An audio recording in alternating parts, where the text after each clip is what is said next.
संभल में मस्जिद के सर्वे के दौरान हिंसा भड़की भीड़ ने पुलिस पर पथराव कर दिया तो पुलिस ने भीड़ को काबू में करने के लिए लाठीचार्ज किया। अब संभल में शांति है, लेकिन सबसे बड़ा सवाल यह कि संभल सुलगा कैसे। ना तो 24 नवंबर को जुमे की नमाज थी और ना ही पहली बार सर्वे हो रहा था। फिर यह भीड़ आखिर कैसे जुड़ गई। संभल में हिंसा की नई तस्वीरें सामने आई है। इसमें साफ दिख रहा है कि उन्मादी भीड़ जमकर बवाल कर रही है। भीड़ में नकाबपोश लोग भी हैं जो पत्थर चला रहे हैं, गाड़ियों पर पथराव हो रहा है। पुलिस का कहना है कि यह साजिश थी, सुनियोजित तरीके से हिंसा की गई थी। पुलिस ने कई सबूत दिए हैं। 800 लोगों पर केस दर्ज किया गया है। दो टूक में करेंगे चर्चा, पहले सुनते हैं बयान। जो घटना घटी है वो साजिश के तहत घटी है और हमें अफसोस है कि इस प्रदेश और देश के अंदर मुसलमान अपने आप को असहाय महसूस कर रहा है और उनको टारगेट करके उनके साथ में जो जुल्म ज्यादती की जा रही है वो अफसोसजनक है। इस प्रदेश और देश में कानून की धज्जियां उड़ाई जा रही हैं। प्लेसेस ऑफ वर्शिप एक्ट जो कि पार्लियामेंट में 1991 में बन गया था, उसके बावजूद उसका पालन नहीं हो रहा। दुर्भाग्यपूर्ण है, घटना नहीं होनी चाहिए और जो माननीय न्यायालय का आदेश है वो सभी को मिलकर मानना चाहिए। और आज वहाँ पर शांति व्यवस्था है और विपक्ष को संभल में राजनीति से बचना चाहिए। कुंदरकी में जिस तरह अल्पसंख्यक समुदाय ने खुलकर भारतीय जनता पार्टी के पक्ष में मतदान किया है, वो शायद अब विपक्ष को उत्तर प्रदेश में और पूरे देश में पच नहीं रहा है। वो इस प्रकार के भड़काऊ बयान दे रहे हैं जिससे लोग उत्तेजित हों।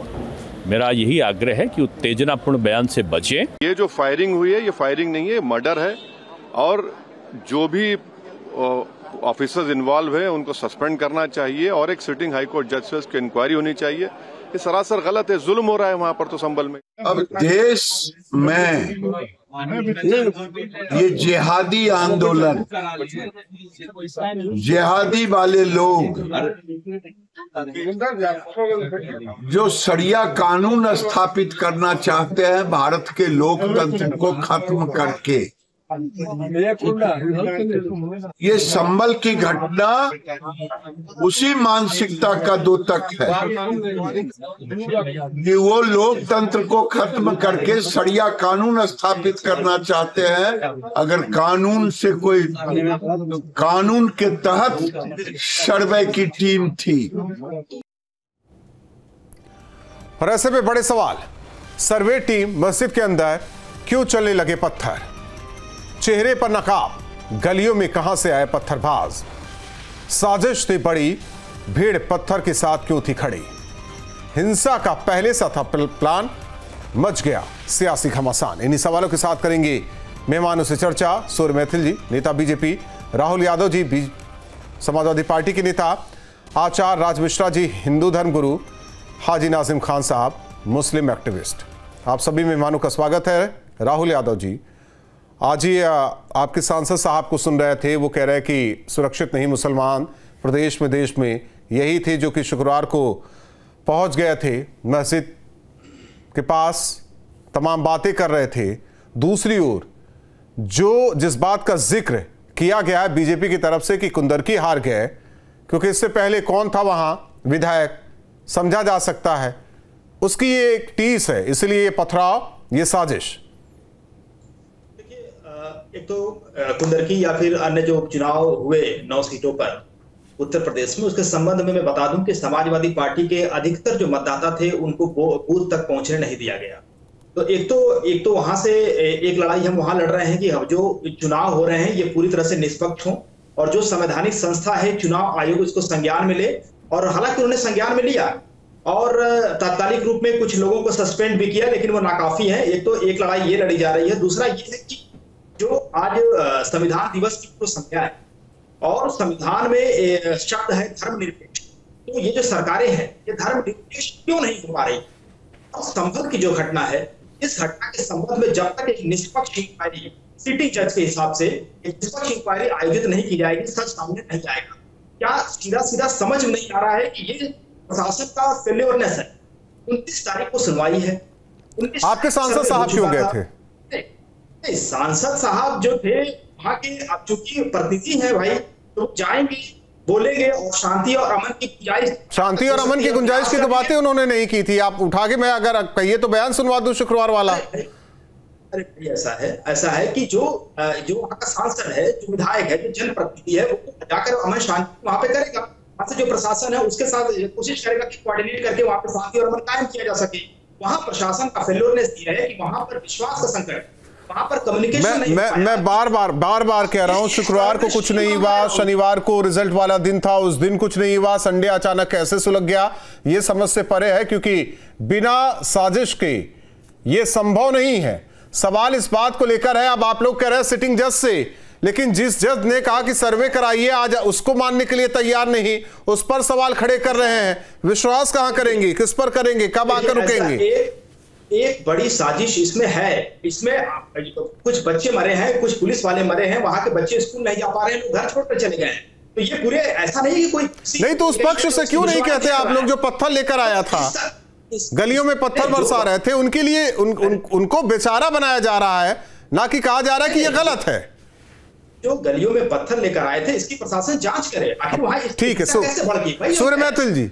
सूर्य मैथिल जी, प्रशासन तो जांच करेगा ही, हालांकि जांच के आदेश तो दे ही दिए गया है, मजिस्ट्रियल जांच तो हो ही रही है, और भी जांचें होंगी। सवाल इस बात को लेकर है कि उस पक्ष को कुछ नहीं बोला जा रहा है। अब इन्हीं के सांसद साहब कह रहे हैं, वैसी साहब जो उसके नेता बनते हैं, बताया जा रहा है कि इस देश में, प्रदेश में मुसलमान सुरक्षित नहीं है। अब एंगल दे दिया गया है, लेकिन यह नहीं पूछने कोई गया कि भाई क्यों गए थे, पत्थर क्यों फेंक रहे थे, क्या जरूरत थी, किस लिए सुलगाने गए, यह सवाल नहीं पूछा जाएगा। धन्यवाद राहुल भाई, पहले तो आपको और पूरे देश को भारत माता की जय, वंदे मातरम।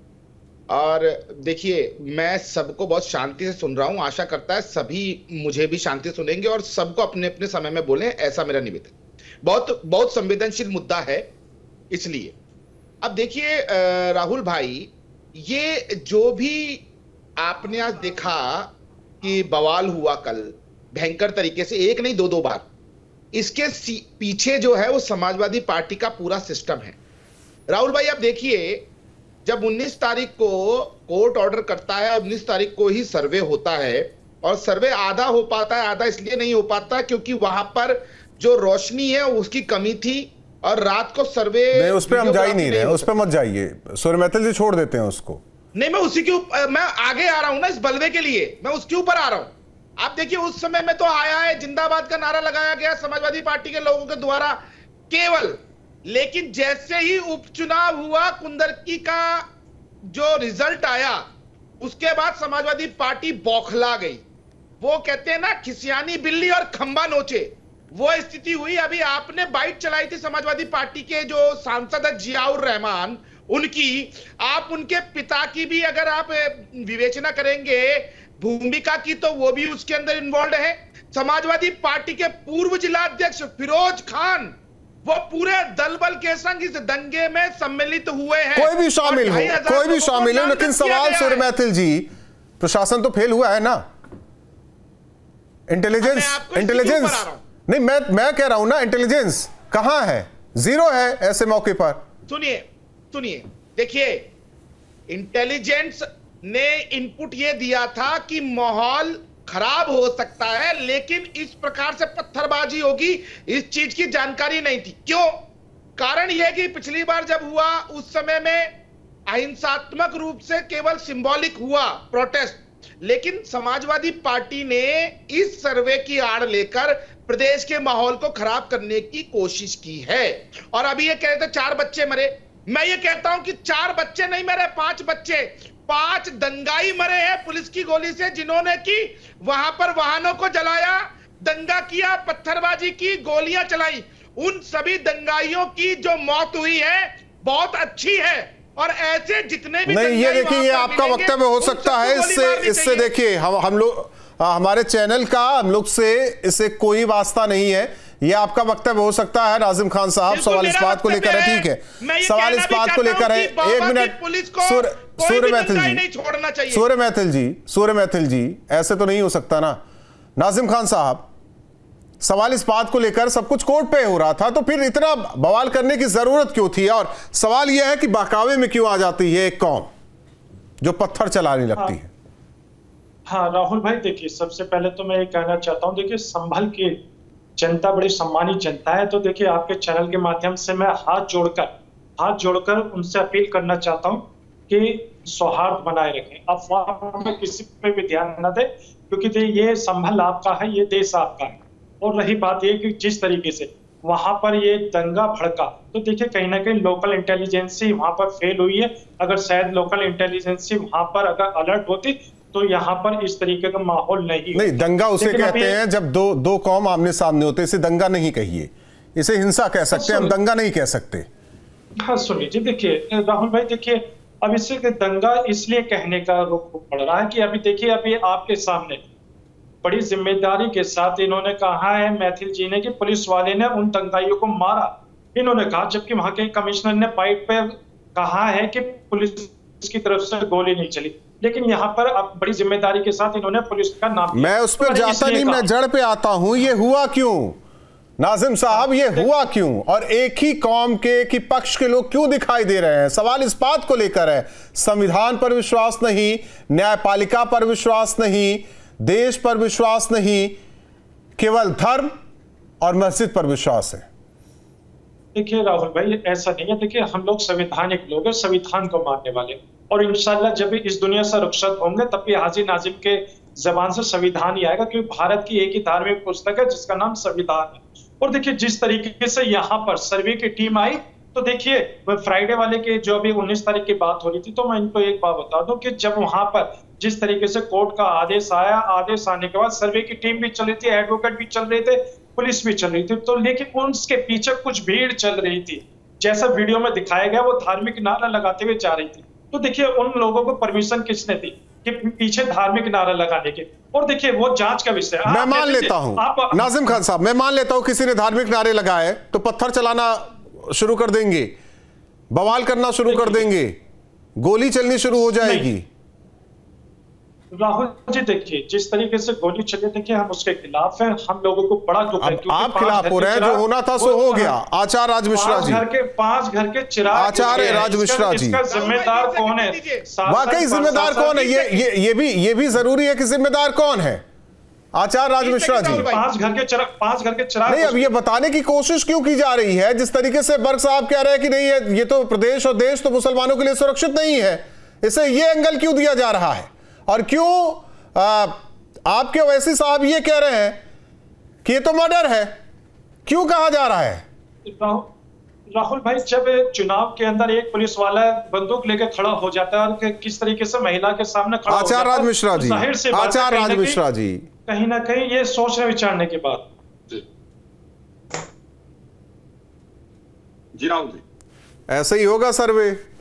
उनका कहना है कि नारे लगाए गए इसलिए ये सब होना ही था।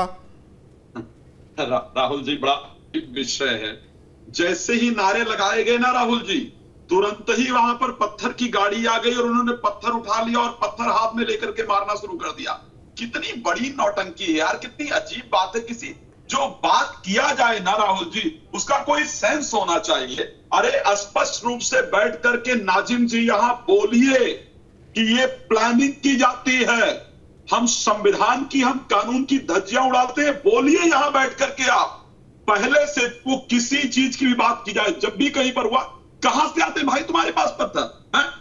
और किसी के छतों पर पत्थर नहीं दिखते, सिख के छत पर पत्थर नहीं दिखते, क्रिश्चियन के छत पर पत्थर नहीं दिखते, हिंदू के छत पर पत्थर नहीं दिखते, बस आप ही के यहां मस्जिद में पत्थर दिख जाते हैं, आप ही के छतों पर पत्थर दिख जाते हैं। कोई प्लानिंग नहीं होती है, बस कोई आता है जय श्री राम बोल देता है और वो आपके हाथ में पत्थर पकड़ा देता है कि हमारे ऊपर ही मारो।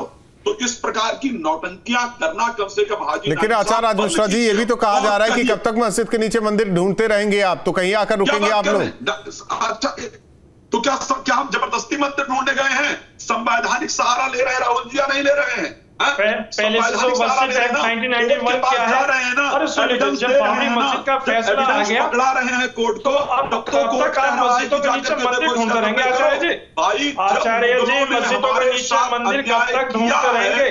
जो आरएसएस मोहन भागवत जी, उनका जो कहना था कि अब हमें कोई भी मस्जिद के नीचे। एक मिनट, नाजिम खान साहब अपनी बारी में आपने बोला, रुक जाइए थोड़ा, मिल रहे हैं या नहीं मिल रहे हैं? मुझे राहुल जी आप भी बता दीजिए कि जहां जहां सर्वे के लिए कहा गया है वहां वहां मंदिर मिल रहा है या नहीं मिल रहा है? और इसका प्रूफ देखना है ना राहुल जी, तो आइए दिल्ली में मेहरौली के पास एक मस्जिद के बाकायदा शिला पट पर लिखा गया है कि 27 मंदिरों को तोड़ करके इसको बनाया गया है। तो क्या मतलब कैसे ना ढूंढे भाई, हम अपने मंदिरों को भी ना ढूंढे? हमारा इतना भी अधिकार इस भारतवर्ष के अंदर, हमारा इतना अधिकार नहीं रह गया है कि कोई संपत्ति हमारी जबरदस्ती कब्जा कर ली गई है, कोई हमारा मंदिर तोड़ करके बना लिया गया, तुम उसमें प्रार्थना भी ना करें कोर्ट से जाकर के, भैया हमको बताओ ये हमारी जगह है?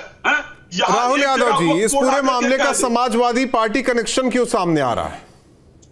देखिए ऐसा है कि एक तो ये संवेदनशील मामला है। आचार्य जी एक मिनट, एक संवेदनशील मामला है और इस पर हमें तथ्यों से परे जाकर के कोई बात नहीं करनी चाहिए। अगर कोर्ट ऑर्डर करता है सर्वे का, तो सर्वे करने के लिए कोई समस्या नहीं है और सर्वे करने में सभी समुदाय सहयोग करते हैं। तो सर्वे इससे पहले भी हुए हैं, मैं इसको उदाहरण के रूप में बता सकता हूं, ASI ने किए हैं और कोर्ट का ऑर्डर जैसा होगा उसके हिसाब से सर्वे का, उसमें कोई समस्या नहीं है। दोनों पक्षों को सुना जाना चाहिए, दोनों पक्षों की बात होनी जानी चाहिए ताकि डिसीजन तक पहुंचा जा सके। दूसरी बात यह है कि आज संसद में शीतकालीन सत्र की जब शुरुआत हुई तो इसमें पार्टी ये चाहती थी कि इस मुद्दे पर चर्चा हो, लेकिन संसद को स्थगित कर दिया गया। हम ऐसा नहीं है कि इस पर खुली बहस चाहते हैं, इसमें खुली बहस हो और इस तरह की घटना, ये बिल्कुल सही बात है कि बिना षड्यंत्र के, बिना साजिश के इस तरह की हिंसा नहीं हो सकती।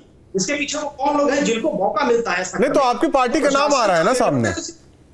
भाई पार्टी का नाम तो वो तो उपरछी लेगा ना भाई, बैठा बीजेपी के प्रवक्ता यहाँ बैठे हुए हैं, वो तो लेंगे, उनको तो मौका चाहिए। लेकिन हम तो तथ्य के साथ भाई, हम गवर्नर के लिए हम तो अपना बात बता रहे हैं कि शासन क्यों, इंटेलिजेंस कहाँ है और उस जिस हिंसा की। फिर वही वाली बात आ गई सूर्य मैथिल जी कि हमें सामने वाले को मारना है तो हम मार देंगे, और इसमें फिर पुलिस प्रशासन का इंटेलिजेंस फेल हो गया, सब कुछ फेल हो गया। हम उसे नहीं बोलेंगे जिसने कुकृत्य, ये कहिए कि बवाल किया, हिंसा की जिसने, या वारदात की, उसे लेकर कोई बोलने के लिए तैयार नहीं कि जिसने भी किया उसने गलत किया। लेकिन ये कहते जो भी हुआ गलत हुआ। देखिए राहुल भाई, पहले तो मैं एक चीज को करेक्ट कर दूं, शायद मेरे स्टेटमेंट को गलत लिया गया। जो भी गोलीबारी में ये लोग मारे गए हैं या आपसी गोलीबारी में मारे गए हैं, पुलिस के द्वारा डायरेक्टली इनको हिट नहीं किया गया। पहली चीज, पुलिस ने सिंबॉलिक जो रबड़ की गोलियां वो चलाई हैं, वहां पर डायरेक्ट अटैक नहीं हुआ है। हाँ, आंसू गैस के गोले छोड़े गए थे और उसके अलावा लाठीचार्ज हुआ। दूसरी चीज, बड़े प्यार से, बड़ी मासूमियत से अभी बैठकर समाजवादी पार्टी के नेता बोल रहे हैं कि भैया हम लोग तो संविधान में विश्वास करते हैं, कोर्ट के आदेश की पालन करने में कोई परेशानी नहीं है। तो इनसे जरा पूछिए कि जो जियाउर रहमान के पिता ममलूक रहमान हैं, उनको 10 लाख रुपए के मुचलके पे पाबंद किया था पुलिस ने। उसके अलावा इनके जो पूर्व जिलाध्यक्ष फिरोज खान है, उनको भी पाबंद किया था। बीच में मत बोलो, ओ दंगाई, बीच में मत बोलो। हाजी नाजी, बीच में मत बोलो, तुम्हारे बीच में नहीं बोला। दंगा मत करो, पत्थरबाजी मत करो, समझ में आया? बीच में मत बोलो। अभी आपने पुलिस का नाम राहुल भाई, ये दंगा यहाँ पे फिर रही है। न्यूज नेशन अब व्हाट्सएप पर खबरों की ताजा अपडेट के लिए न्यूज नेशन के इस QR कोड को स्कैन करें।